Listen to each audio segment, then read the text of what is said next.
Hello and welcome back to our YouTube channel. In today's video we're here in beautiful Menorca on this lovely Sunseeker Predator 60 Evo. She's called Wowie, and believe you me, she is Wowie. She's in beautiful condition, she's a one owner boat and has the all important Seakeeper Gyro on board. So join us in this video for a full tour.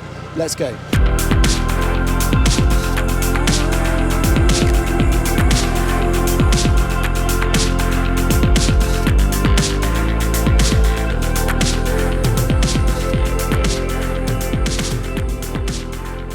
As I said in that introduction, we are here in Menorca. Now we're in Mahon, and unfortunately we can't fly the drone in Mahon.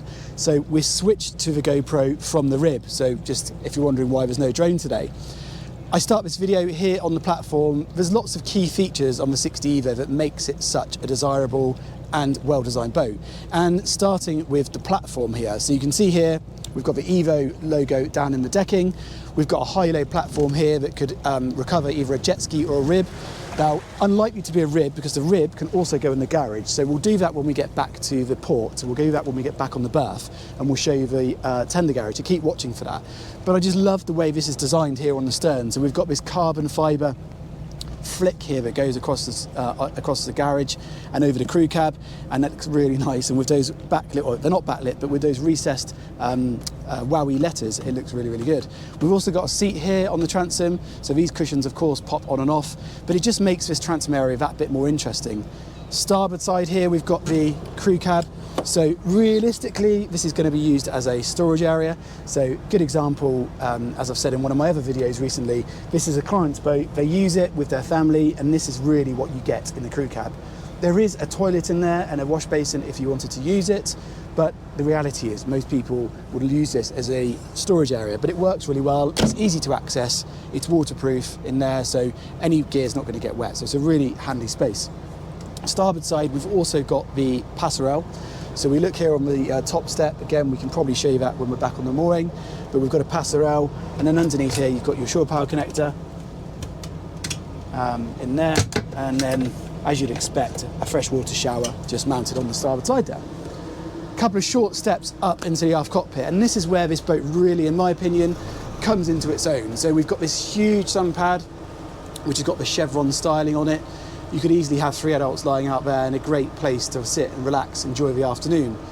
Forward of that, you've got this huge C-section of seating, and I haven't counted how many people you could physically sit there, but you could easily seat 6, 8 adults there, no problem whatsoever. The owner of this particular boat does actually have a couple of director's chairs that sit this side of the table, the inbound side, and by doing that, you can then increase the seating capacity out here by having a couple of chairs there. You'd have seen this potentially before, but we have a rise and fall window here. So if I just push this button, you can see you've got this central dividing window. So at the moment, it's warm, it's late October. We haven't got the AC on because we don't really need it, but if you wanted to enclose this interior space and put the AC on, then you could. And again, in my opinion, that makes this 60 Evo really quite a special boat. With the window down, you've then got this aft seating section very much linked with the forward seating section. So you can see in the saloon there, you could easily seat the same number of guests, I think, as you could on the outside seating. So lots of area to sit, relax, different groups of your guests on board to have their own areas. Behind me here, you've got a wet bar. You'll see here we've got an electric griddle. The boat, of course, has a generator, hot and cold sink there. And then below this, we've got a ice maker and a fridge. And at this point, I'd just like to point out, just look how clean and tidy this boat is.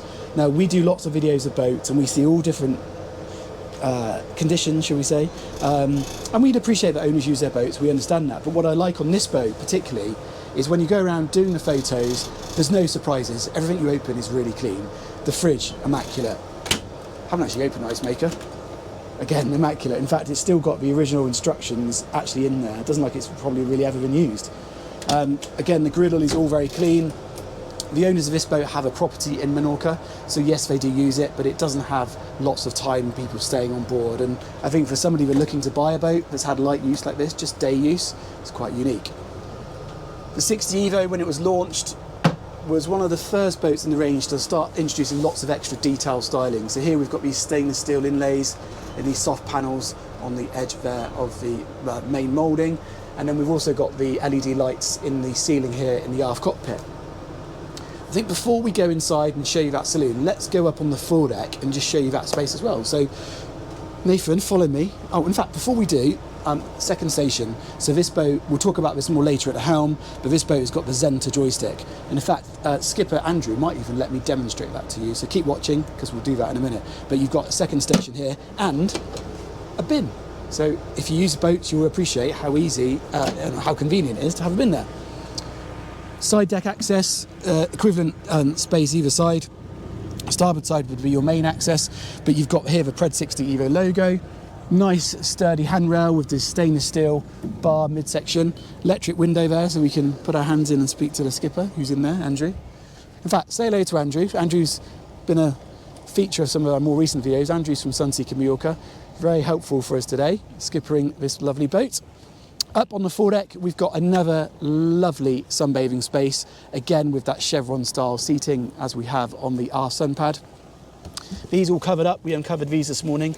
They have also got tilting backrests. So if you wanted to, you can tilt those backrests all individually. And again, that's a lovely place to sit, relax. Another guest area, another area for your guests to enjoy.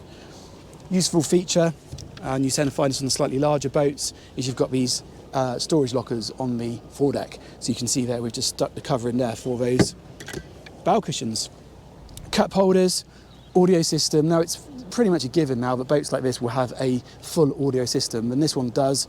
You've got foredeck audio, aft cockpit audio, all in different zones. So that, again, if you like the music on board, it's a nice thing to have. The owner of this boat's actually fitted a sunshade up on the bow, and that's what these receivers for. If you could just zoom in here, Nathan, we've got these receivers on the railing, and that's so you can have a sunshade up on the bow. So again, if you are using the boat and you've got guests or children on board and you want to have a bit more shade up on the foredeck, then that's what you can do with that. We haven't anchored today, we're just in the channel here in Mahon, and we didn't need to anchor because it's such a beautiful backdrop. We thought, why anchor? Let's just stay here. But you can see we've got the anchor kit here, so we've got deck switches, we've got controls at the helm as well if you want to, but fairly a given there, but you can see there we've got the full anchoring equipment. What I'll do now is I'll just go back down the starboard side. Got a yacht just coming up behind us, navigating its way through the channel. Side deck lights, so if you walk up here, you'll see we've got these deck lights, so at night you've got lighting all the way up here on the side decks as well, which is a great feature. If you just look there, Nathan, just while we're out here, you may have seen this in some of the opening shots, but we've got the open array scanner up top there, which is a nice extra to have, white aerials and the black radar chair. Hopping down, back into this lovely aft cockpit. We'll have a quick look in the saloon and then we'll pause, and I think we'll go and look at the cabins when we get back onto the berth, but they are equally immaculate, so keep watching because they're worth seeing. The saloon, once you're in here, we've already spoken about the seating, but you can see it wraps all the way around. You've got this lovely lacquered table here, which unfolds, in nice condition. So if you want to use this area for dining, then you can. The table is also on a rise and fall, so if you wanted to lower that for coffee or to make it a more relaxed seating area, then you can. Behind me here, we've got the servery area again, so we've got storage, all the boat's paraphernalia, as you can imagine. We've of course got the Sunseeker champagne flutes, which I can't get out of there, but there are champagne flutes in there. Can't get them out of this second. But you've got all the areas to keep all your bits and pieces. You've got your boat's AV equipment, so Blu-ray player, that is there. And then here we've got a rise and fall television.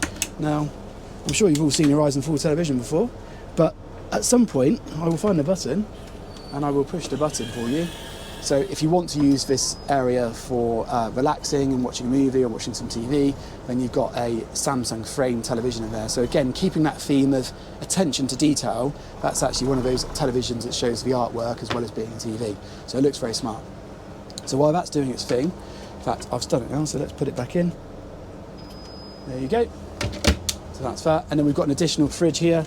So to complement that fridge on the stern, we've got fridge well stocked with some beverages, and then we're up to where young Andrew is at the helm. So I think what we'll do, Andrew, is whilst I've got you and you're in a relaxed state by the looks of it, because you're not having too strenuous day today and the sun's out, just amazing weather. What more do you want? What more could you want? Let's talk about the Zenta. So at the moment we're just in idle on the engines, and if we wanted to activate the Zenta, what do we do? Well, all we're going to do is we've got to make sure that the thrusters are on, Yep. which they are, and obviously we're in neutral. And we just simply press the top button twice. You hear the beep, Yep. and now I have control. So what Visenta will do is a bit like the IPS system in Volvo, is you can now use Visenta to move the boat in any direction you want to, including twisting the Visenta to spin the boat through a 360 degree orientation to port or to starboard. Now Visenta uses the bow and stern thrusters, which are proportional on this boat. It's a great system, so if you're a bit nervous about driving a boat of this size, Visenta definitely gives you an additional piece of kit, shall we say, to assist you in your berthing or picking up fuel or picking up a mooring. It gives you a lot of fine-tuned control. Now, of course, if you don't want to use Visenta, you can still use the main engine controls and the bow and stern thruster controls, which are just there, starboard side of the helm. The helm itself, you'd have seen me talk about lots of Sunseeker helms. Fantastic layout. You've got the regular switchgear down here, so anchor controls, roof opens. We've spoken about the electric window on the starboard side. You've got the horn. This boat's got a rather nice CCTV system. So if I go back, actually, Andrew, if you put me back on the video screens, so we can cycle through the different views of that. So we've got an engine room camera, or 2 engine room cameras, and then an aft facing camera. Really nice if you've got children on the boat, you can keep an eye on that transom area, and I always think it's nice to have the ability to check into the engine room when you're out and about. Other equipment on the dash here, we've got the multi-function steering wheel. So this allows you to operate the screens without leaning over the dash. So when you're on a passage, it's quite nice to be able to operate those screens. See there, if I just zoom in, it's actually zooming in by me pushing a button on the steering wheel. Below here we've got the boat's CM8 system. Now you'll have seen us talk about these before, but this management system allows you to control all of the boat's functions. So for example, bilge pumps, black tank, freshwater tank levels, you can see all of that information through that screen. And that makes, again, managing the boat very straightforward. You can log alarms, so if the boat is alarming, say for example you've got a slow leak and the bilge pump keeps kicking in, then you can look at the log history on the alarms, and again that's a nice feature. DSC radio, all expected stuff, trim tabs as you'd imagine, and we've also got the Optimus steering system. So this just gives you improved steering control, faster speed, really allows, this is a Sunseeker at the end of the day, so let's not forget that. And that Optimus steering system gives you that ability to really go out and feel the way the hull handles. Sadly, we can't do that today because we've got rough conditions out to sea, but I can assure you, having done it before, these Predator 60s run beautifully. Wireless charger here, I'm just actually taking a bit of charger for my phone whilst we're out, and then we've got the boat's iPad mini, which comes with the boat to allow you to control the boat's Sonos system if you so wish. So yeah, hopefully a lot of information there for you, and I think you can tell we both like these, don't we? It's a rather nice position to be in on a late October Very day nice. in Menorca. And I think, going back to what I said earlier on when we were looking at the wet bar, this boat, everywhere you look, is just so clean. Yes, she has been used, of course she has, she's not a brand new boat, but you can just, you can tell it's been loved, you can tell it's been looked after. And in fact, the same company have looked after it from the moment it arrived in Menorca for the owner to this day. So anything that's broken on the boat, he gets fixed. Gyro, we mentioned earlier, gyro controller. Where's the gyro controller, Andrew? Is it on the screens? Yeah. On the screens, I should know this. So we've actually now found why we couldn't find the gyro button. It's because the gyro controller's in the engine room and that wasn't on, and therefore it wasn't linking back up to the screens. So now you can see you have the quick gyro control. Now, not many of these 60-year boats have a gyro, do they, Andrew? No, gyros have become something that everybody wants to have, and all the newer boats are now having them. And what they really do, they do change. It's a bit of a game changer for those of people that perhaps suffer a little bit with a bit of seasickness or anything else, or discomfort when out at sea. It'll extend your day, whereas before you'd be going home if the sea starts to roll up in the afternoon, which is quite normal in the Mediterranean. In the bay might be a bit rocky, you'd leave, but now what you'll be able to do is stay out for the rest of the day in comfort and still enjoy your day and not spill a drop of not a drop of water. There you go, say no more. And it's an expensive extra as well, so if you're looking to buy one of these, then it's worth considering ones like this that has got a gyro. It definitely has a impact on the price of a boat. So I think on that note, I should mention the roof. Now it's fairly obvious, it's got a retractable roof because it's open, but that is a genuine carbon fibre roof, and that again is a fantastic feature of this boat. So what we're going to do now is we're going to start venturing back to the marina. As I mentioned, when we get back to the marina berth, we will show you the garage. We'll also start looking at some of the accommodation space, and then we'll wrap this video up. So keep watching. So we haven't got back to the mooring yet, but it's a bit of a passage back from where we were. So we're just going to do the cabins now. We've got 3 cabins down here. We've got the aft cabin, which is the master, forward VIP, and a starboard side guest. Before we talk about those, let's talk about the galley. I repeat what I've said a number of times about this boat, is just how clean and tidy it is.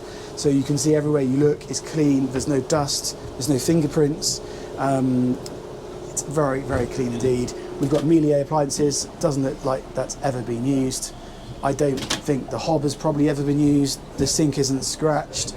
The worktop's all immaculate. We've got a slimline dishwasher, which again, I don't think has probably ever really been used. And then we've got these storage lockers up here, so we've got a few bits and pieces in these. We've got all of the Sunseeker original Dalton crockery there.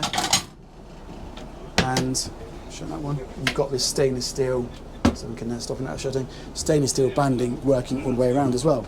Galley fridge down here, well stocked as all the other fridges on this boat, which is nice to see. And as an actual layout for a galley, it works really well. So you've got a preparing food space here, we've got a recessed bin, and then we've got a 4-burner hob. So if you are going to use it for cooking, then actually it does work really well. Lighting, you're not really going to get a sense of lighting down here today, but it's got some beautiful LED detail lighting down here as well. In addition to the cabins, we have got this lower saloon. So we've got a television facing this seating group section. So if you wanted to send the children down here to watch some television, or you wanted to escape the heat, come and work out the heat in the sun and get some work done, then this would be a very useful space to be. Here you've got, again, some more storage, pretty much empty in there, more audio speakers above us.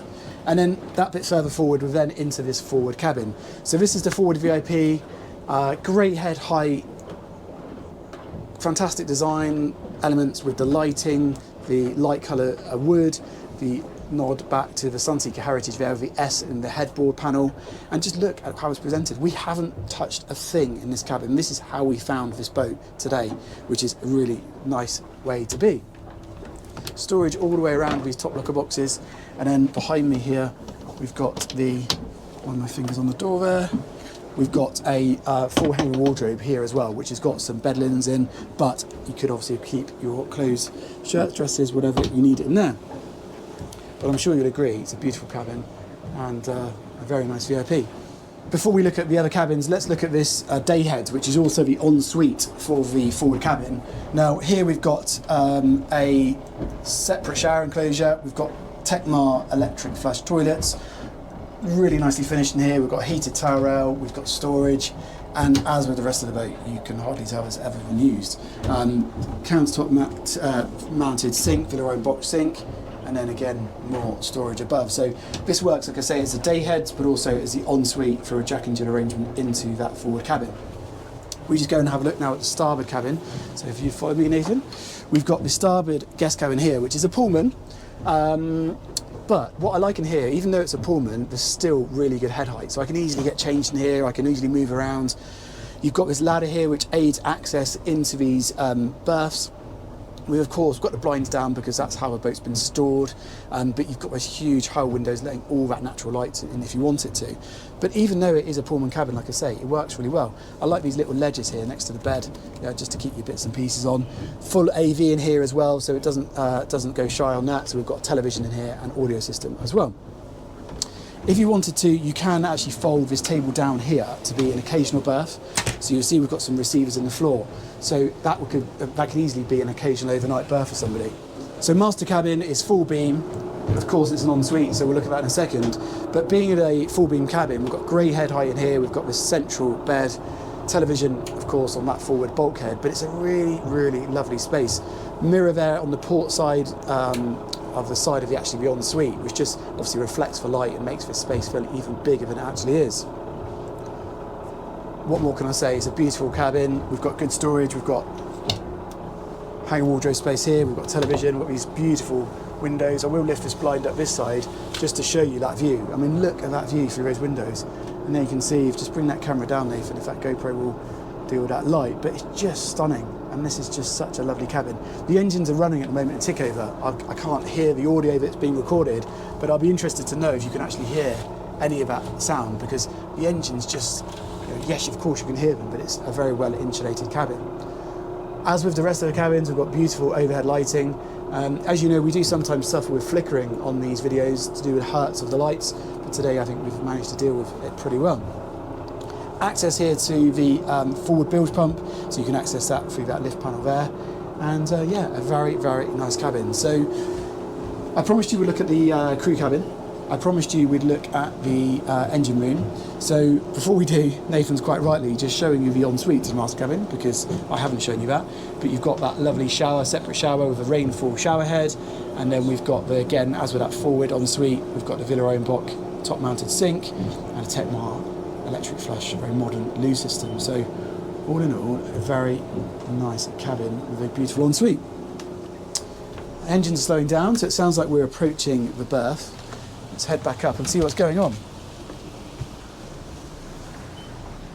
Right, yes, we are. We're back at Callelonga. If I got the pronunciation right of that, did I, Andrew? Callelonga. So nearly right, nearly right. So we'll cut the film for a minute, we'll get back on the mooring, we'll give Andrew a hand, and then we'll reconvene, we'll look at the engine room and the garage. That's what we're going to do, so keep watching. We are now back in the marina, and I had to show you the engine room, of course, in this video. So you can see here we've got the D13-900s, and that's what's been pushing us along today. Now, yes, you haven't seen any high-speed running today because of the weather. However, I can assure you this boat will do 30 knots. And perform beautifully at those types of speeds as well, but easily cruise in the 20s. You can see that camera that we mentioned earlier on, the CCTV camera in here, and the Zenta control box. Got the calorifier there hanging off the over the starboard engine, and this here is the garage. We're going to look at that in a minute, but that's the front of the garage.